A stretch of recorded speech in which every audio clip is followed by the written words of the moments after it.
Fun. All right, so we're gonna talk about fluency, and we're gonna work with like using expression and reading with a good tone and volume. So I want you guys to read these three, but I'm gonna choose like the order kind of. So I'm gonna go through it first, and this top one says, "I went to the bus." Right? Everything's spelled right. This one is like, "I went to the bus," like more excited because of that, right? Oh wow. And then the last one is, "You went to the bus." So like your voice kind of goes up when you ask a question. You ever realize that? Yes. So Aiden, can you read the first one for me? I went to the bus. Nice. Next. I went to the bus. Nice. That's good. Joel, You went to the bus? that was good. I went to the bus. I went to the bus. Nice. You went to the bus? Nice. I went to the bus. Hmm. I went to the bus. There we go. I went to the bus. Awesome. So basically, what it tells you at the end of the sentence, or what are these called? Endings. No. Period. Punctuation. Punctuation. Why Good job. How does she know everything? So when there's a period, it's just a statement. And then exclamation point is like you're excited, angry, just yelling. And then a question mark is you're asking a question or you're kind of confused on something, right? Awesome. So we're going to try to use these kind of skills today. We're going to do a reader's theater. I brought a story that there's a script. Have you guys done a reader's theater before? Yeah, I don't even know what that is. Everybody else said yes, and I didn't even get a chance to say no. Remember that in You get Yeah, that's a reader's theater. You get a packet and like everybody has a part. And So I have packets over here. We're going to work with these. I didn't know that. I'm just trying. All right, so we're going to do the life and times of Paul Bunyan. You guys know who Paul Bunyan is? No. Yeah. So there's going to be 8 parts, What are you? 1, 2, 8 roles that I want you guys to like be a Well, part there's 8 of us. Yep. So I want. Who wants to be narrator 1? Just raise your hand. I don't want to be in there. All right. Okay, I hung out. Asthma over here saying that. Narrator 2. Joel. Is that how you spell it, Joel? Yeah. Neighbor 1. Me too. You want to be neighbor 2? Wait a minute. You can't see. Aiden. I'll be favorite one. Neighbor 1. And then you're Taylor, right? Yeah. Still working on names. You guys. Is that the wrong Taylor? That's right. Oh, okay. Neighbor 2. Amaya. Thank you. Is it 2 I's or a Y I? I am Yes, you can do that. YA. I know who I'll be.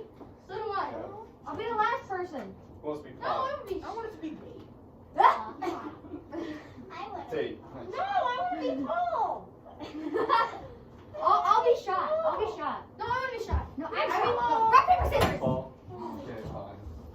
Okay, so who am I narrating? You're gonna narrate the story. The story. I'm with me. I'll be shot. Hello, I'll be You shot. wanna be shot? You're a pawn. Raise your hand- raise your hand if we didn't put your name down yet. Kale, you gotta be Paul. No. Allie with a Y. My name's Abby. Abby. Yeah, I'll leave with it. A-B-Y. No, Yeah. no B's.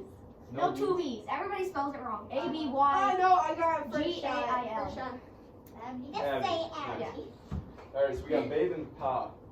Who's left? Raise your hands. Paul. Me and Callie. I want Callie to be. No! Alright. No, you're Kale's babe. No, I don't know about Hey. that. Do you know the story? No. Babe? No. Babe's a bull. What? So you got the nose and everything for it. No, I got better nose for a bull. Yeah, I've never thought of What what a a shot. shot. What am I? You Everyone says. shot. Donut. You're Alright. shotgun. I can't just give it all to You're you. shotgun. Wait, Alright, what? so- You're shotgun. If you want, everybody can stand up, kind of find space in the room. Make sure you put your chairs nice and nice. Ow. Yeah. Okay, I don't think anyone knows how to do that. I know there's a lot of chairs. Okay. Alright, Joey, you're moving my chair around. right around here, make a circle. Goodbye, exciting. Okay. Hold up. Where's my bear? Where's my bear? See, everyone better. Okay, Oh, it's come gotta over be in a here. circle. Thank you. You're Get a in the circle, mole. Kale. Get over here. We're We're 6 6 feet feet apart apart now. now. 6 turtles apart. Okay, 1, 2, 3, Excuse me, 4, 5, 6. Are you ready now? Oh dear, I guess he's getting too big for our village. Alright, so, Oh, I should the narrative one. I'm neighbor 1. alright, so, scene 1. Oh, bro. You guys all ready? Yeah. Is this like anyone? So, scene 1 is going to be in a small town in Maine in the early 1900s. So, narrator 1, you can start. Long ago, in a small Maine town, an unusual baby was born. When he was only 2 weeks old, he weighed more than 100 pounds. Oh, wow. Wow, why? For breakfast each morning, he ate 5 dozen eggs, Oh, 10 sacks of potatoes, and a half barrel of must made from Paul. However, he was 9 months old and started crawling. The real problem began. Hey, Mr. Bunyan, what are you going to do with that baby? Just yesterday, he crawled across your yard, and the whole town shook. People thought it was an earthquake. And when you tried to make him take him swimming in the lake, his splashing nearly flooded all the houses along the village shore. Oh, wow. Oh dear, I guess he's getting too big for our village. Oh, I don't want to say trying what to find another place for him to grow up. Oh, his mother is going to be so heartbroken, but I guess that's what is best for everyone. So Paul's parents hauled the giant toddler to a cave in the deep Maine woods, far from civilization, and said a tearful goodbye. They left him with just what, an axe, a knife, and a fishing pole. How the bulls Paul made the best of his situation. He learned to hunt and fish quite well. He took care of himself during the harsh winters and unbearable hot summers. However, nothing prepared him for the winter storm that occurred on his 21st birthday. He looked out the window and discovered that a great blue snow had fallen. And from all that snow, Paul heard a noise drifting across the land. He started out to look for the source of it. Come on. Yeah. Oh, what is it? Okay. Mom, You gotta say it, come Kale. Kale. Yeah, me on. There we go. Who's there? Where are you? Mom. What is that? I can't see you. Oh, wait. I think. All of a sudden, Paul noticed a blue tail peeking out of the snowy bank. He yanked it and he pulled out. It was the biggest baby ox on earth, except for the white horns. It was as blue as the snow on the ground. Paul brushed it off. Warmed it up, and decided to name it his new friend Babe. From then on, Paul and Babe were inseparable. Babe grew so fast that Paul liked to close his eyes for a minute, count to 10, then look to see how much Babe had grown. Sometimes he would be a whole foot taller. Paul was growing stronger too. As he noticed more pioneers moving toward the woods, he decided he could help them out. He decided to invent logging and set off to clear the land for the houses and towns. Hey, stand back. I'm going to knock this forest down. Timber! Wow, wow. Put some excitement in it. Narrator 2. Sure enough, Paul was able to take down the whole line of trees in one swing of his axe. He decided that he would need a river, a logging camp. He packed up his things and he and Babe started off for Onion River in the Babe and Paul could cover a whole mile in a single step. It took them only a week to travel there. Once there, Paul hired a man named Pat Gunderson to be his logging camp foreman. The two became fast friends and were good at solving the challenges life at the logging camp with their When they set the first logs into the Onion River, the men noticed the first problem. Look at how crooked this river is, Paul.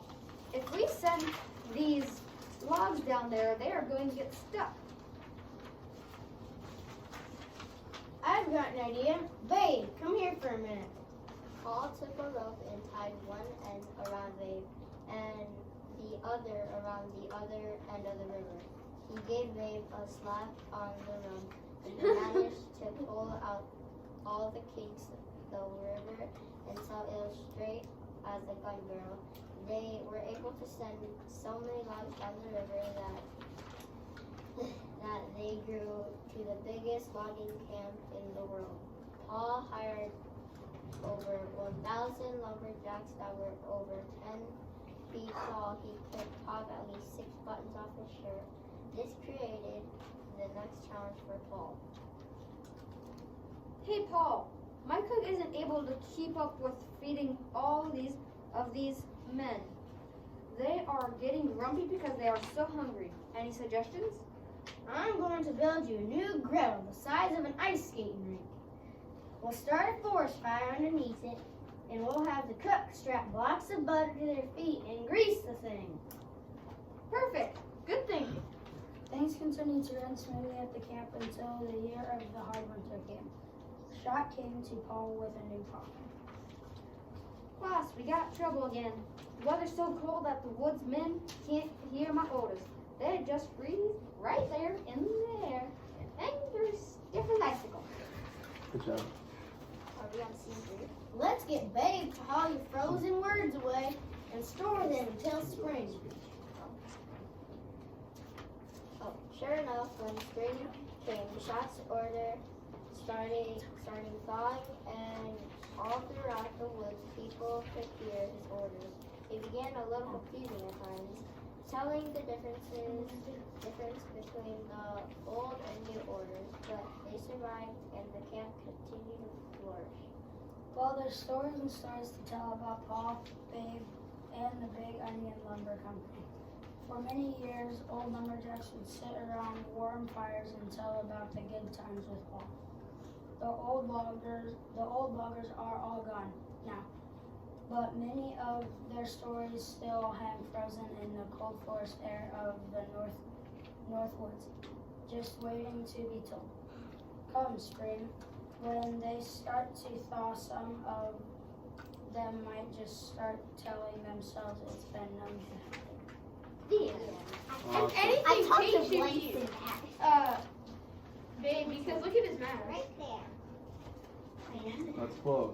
Yeah, but Yeah, I saw you yours. kind of only talk once. All right, Yeah. we can all take a seat now. Just bring your papers with you and Sitting. Wait, who's Taylor? put them on the table. Taylor wants baby bird. Yeah, your seat's over there. And Taylor didn't even get to Taylor's see there. That's Gail's. All right, Kayla, you can come sit down. That's Gail's chair. I read one. Oh yeah, you were number 1 in this. Sometimes there's parts that don't say Taylor much. didn't. Like the narrators Taylor's usually like, talk the he most. didn't even read. Oh my god. All right, can we make room for Kale so he can come in Yeah. on the table? You know Taylor's scooting over. Scooch people. There we go. All right, so who can tell me what the first scene was about?